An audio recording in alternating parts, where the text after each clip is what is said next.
নমস্কার, আপনারা দেখছেন সংবাদ বাংলা ইউটিউব চ্যানেল। জানাবো আজকের বাছাই করা কিছু গুরুত্বপূর্ণ খবর। প্রধান সংবাদগুলি জানার আগে শুরুতেই দেখে নিন আজকের হেডলাইন। লটারি দুর্নীতি মামলায় জড়িত তৃণমূলকে 540 কোটির চাঁদা। লটারি দুর্নীতিতে সেই এজেন্সির থেকে বিপুল টাকা উদ্ধার ইডির। ক্রমেই বাড়ছে হিংসা, বেলডাঙ্গা নিয়ে মুখ্যমন্ত্রীকে নির্দেশ জারি রাজ্যপালের। আদিবাসীদের সমস্যা মেটাতে 4 মন্ত্রীকে নিয়ে কমিটি গড়লেন মমতা। চোখ এখন 2026-এর দিকে। তৃণমূল নেতার সঙ্গে মঞ্চে বসে হাততালি, পুলিশ অফিসারের ভিডিও পোস্ট করে খোঁচা সৌমিত্রর। আমি বিজেপিতে যোগ দিইনি, ছবিটা এডিট করা ভাইরাল হতেই থানায় ছুটলেন পঞ্চায়েত সদস্য। রেশন বকেয়া নিয়ে কেন্দ্রের বিরুদ্ধে অভিযোগ, ফের চিঠি রাজ্যের। খবরের শুরুতেই কিছু গুরুত্বপূর্ণ সূচনা। প্রিয় দর্শক, আপনি যদি আমাদের চ্যানেলে নতুন হয়ে থাকেন তাহলে চ্যানেলটিকে সাবস্ক্রাইব করে পাশে থাকা বেল আইকনটি ক্লিক করে রাখুন পরবর্তী খবরের আপডেটগুলো সবার প্রথমে পেতে। 2002 সালের আর্থিক তছরূপ বিরোধী আইনের ধারায় সান্তিয়াগো মার্টিন ও তার সংস্থা future gaming and hotel services private limited এবং অন্যান্য সহযোগী সংস্থার বিরুদ্ধে পদক্ষেপ নিয়েছে কেন্দ্রীয় তদন্তকারী সংস্থা ইডি অথবা এনফোর্সমেন্ট ডিরেক্টরেট।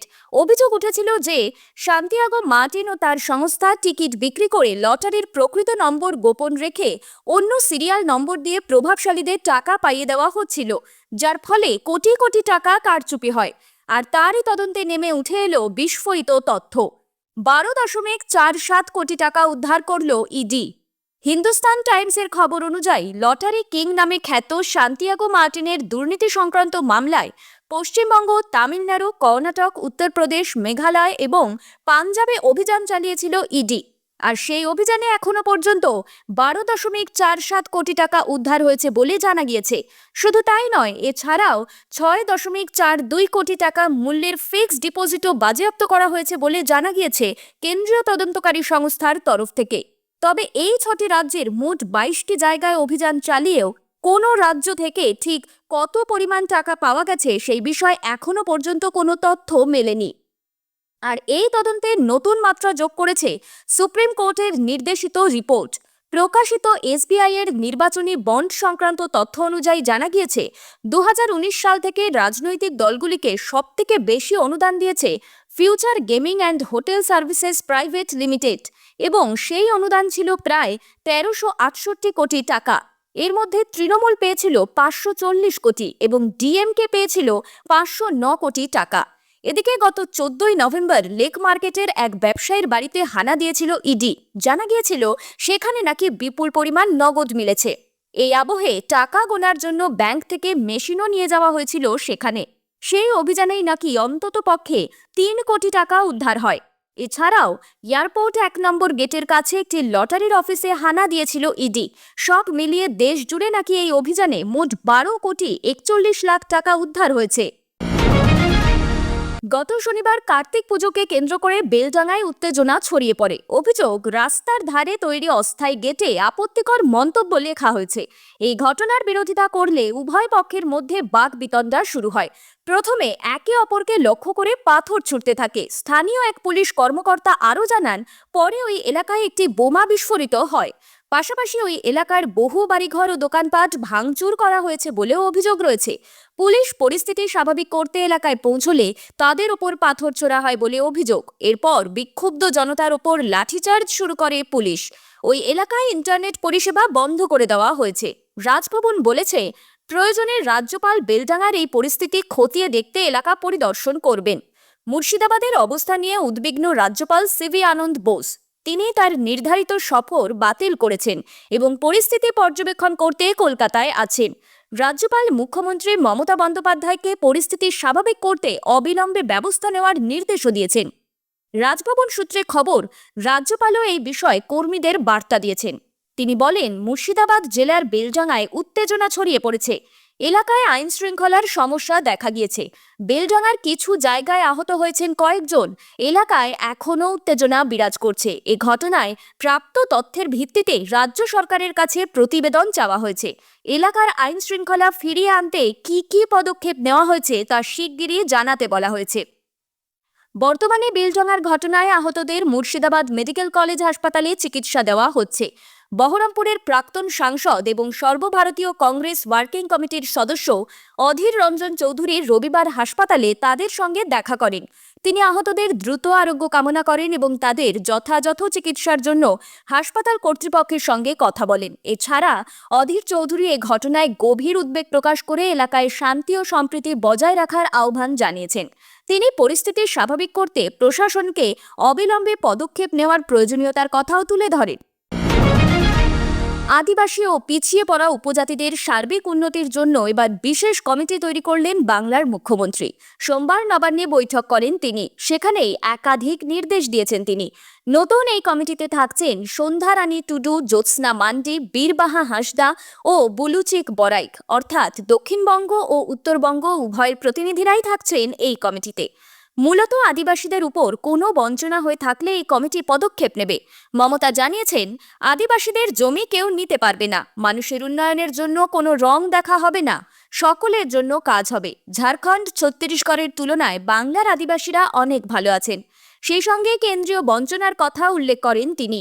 পাশাপাশি আদিবাসীদের জমি যাতে কেউ জোর করে কেড়ে নিতে না পারে সে কারণে তিনি কড়া নির্দেশ দেন। তিনি সাফ জানিয়ে দেন, ট্রাইবাল ল্যান্ড তাদের বাইরে কেউ নিতে পারবে না। এদিকে এই কমিটিতে 4 মন্ত্রীকে রেখেছেন মমতা। কোথাও কোনো আদিবাসী শংসাপত্র না পেলে তার জমি জোর করে কেড়ে নেওয়া হলে বা এলাকায় কোনো বঞ্চনা হলে এই কমিটি হস্তক্ষেপ করবে। রাজনৈতিক পর্যবেক্ষকদের মতে 2026 সালে বিধানসভা ভোট। আদিবাসীরা একাধিক জেলায় বড় ফ্যাক্টর।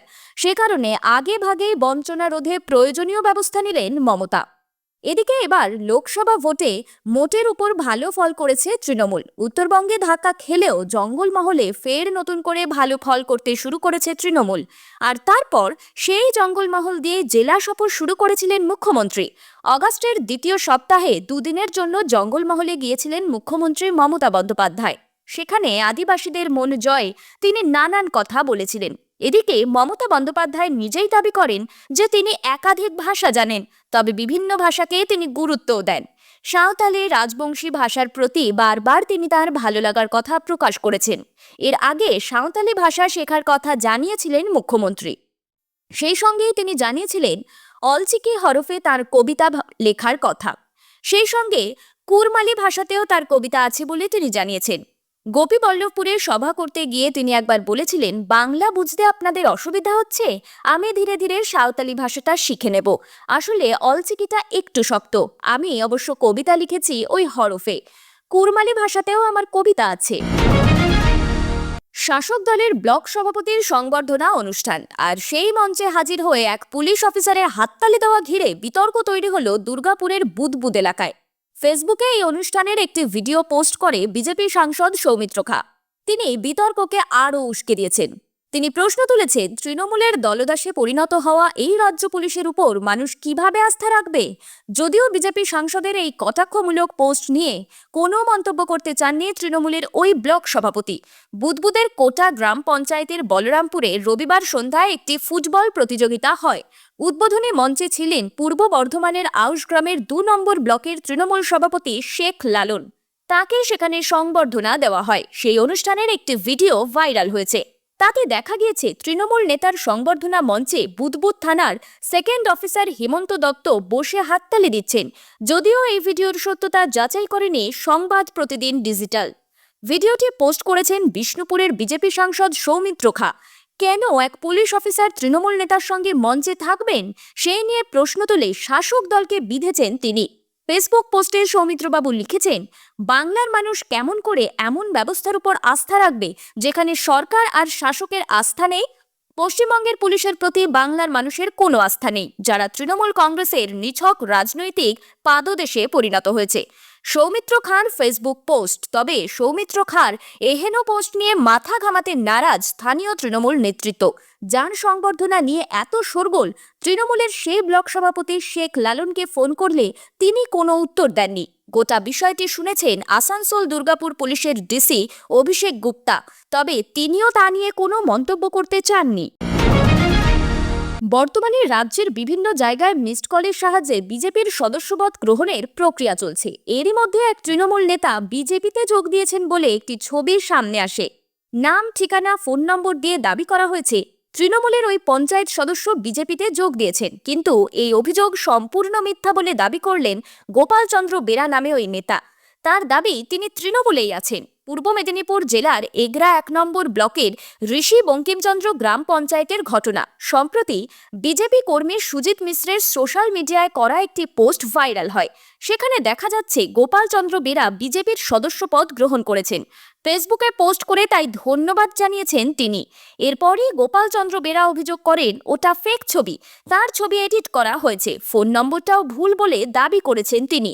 তিনি আরও বলেন, আমার ফেসবুক অ্যাকাউন্ট হ্যাক হয়েছে, দলীয় নেতৃত্বকে সব জানিয়েছি, তারা যা ব্যবস্থা নেওয়ার নেবেন। এই নিয়ে সাংবাদিক সম্মেলন করেছেন এগরা 1 নম্বর ব্লক তৃণমূল কংগ্রেসের সহ সভাপতি সত্য চক্রবর্তী। তবে বিজেপির দাবি অনেকেই গোপনে বিজেপিতে যোগ দিচ্ছেন। কাঁথি সাংগঠনিক জেলা বিজেপির যুব মোর্চার ইনচার্জ অরূপ দাস বলেন, তৃণমূলে যেভাবে প্রতিহিংসামূলক রাজনীতি চলছে তাতে অনেকেই গোপনে সদস্যপদ নিচ্ছেন। ভালো নেতারা কেউ থাকতে চাইছেন না, এই ঘটনাটাও পরে বোঝা যাবে।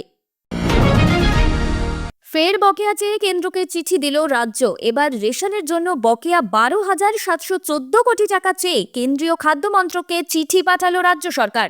দীর্ঘদিন কেটে গেলেও রেশন বাবদ রাজ্যের বকেয়া আটকে রাখা হয়েছে।